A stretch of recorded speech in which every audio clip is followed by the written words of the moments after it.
Ethan was 28, quiet, hardworking, and always the guy who cheered everyone else on, but somehow never finished what he started.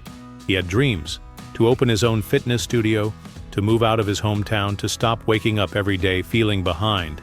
And for a while, he tried. He trained, he saved money, he even signed the lease on a small commercial space downtown. But 3 weeks before opening day, he canceled everything. Said it wasn't the right time. Said he'd try again later. Durham, that was 2 years ago, and nothing ever started again. Maybe you've been there too. Maybe not with a business, but with something personal, a relationship, a goal, a version of yourself you wanted so badly to become.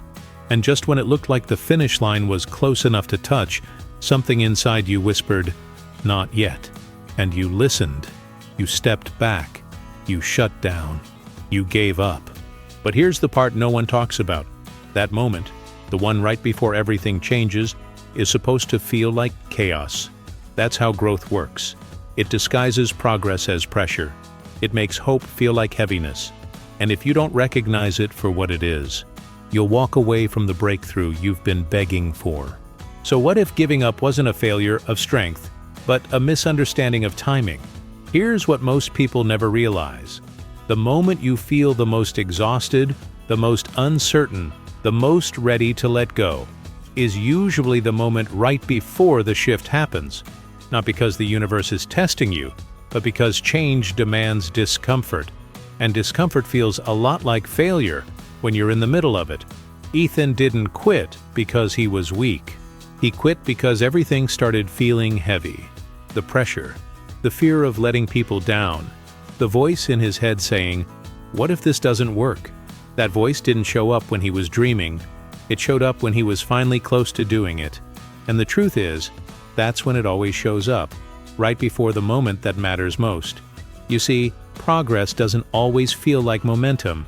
Sometimes it feels like panic, like doubt, like wondering if you're even the kind of person who deserves to win. And if you don't know that, you'll mistake the symptoms of transformation for signs that you're on the wrong path. So let me ask you something. Has that moment already happened to you? Have you turned around when you were just one brave step away from better?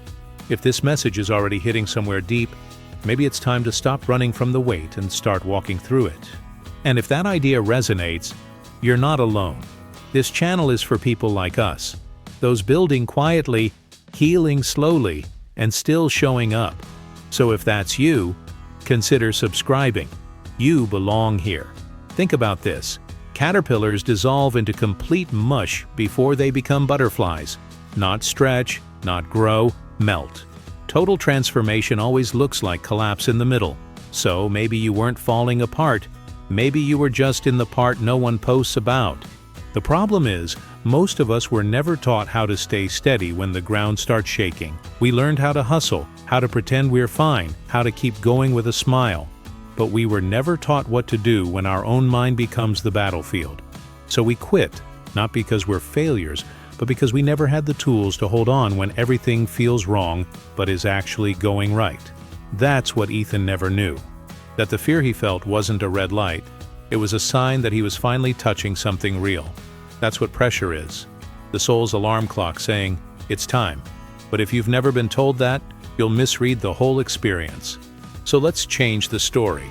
Let's stop calling it quitting and start calling it what it is. Survival with no guidance. Let's start asking better questions like, what if the breakdown is the bridge?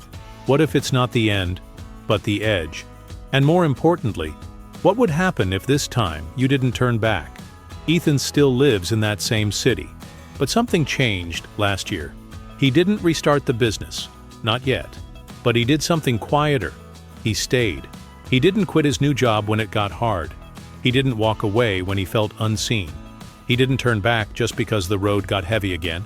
And slowly, day by day, he started to realize that was the real win, not the achievement, the endurance.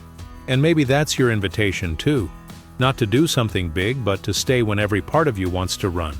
Because the truth is, the greatest changes don't come when you feel strong.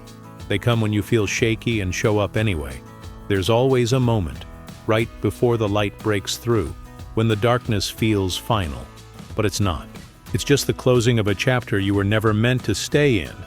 And when you step through that moment instead of escaping it, everything starts to shift. So if you've been on the verge of giving up, let this be your pause. Not to retreat, but to remember, you weren't meant to give up. You were meant to give birth to a version of you that's been waiting on the other side of resistance. If this message reached you in the right moment, drop a comment below with just one word: resilient. Okay, let's see how many of us are still standing. And when you're ready, there's more waiting for you here. More reminders, more truth, more proof that you are not alone. Watch another video. Stay in the process, and trust this: you don't evolve by becoming someone new. You evolve by refusing to walk away from who you already are.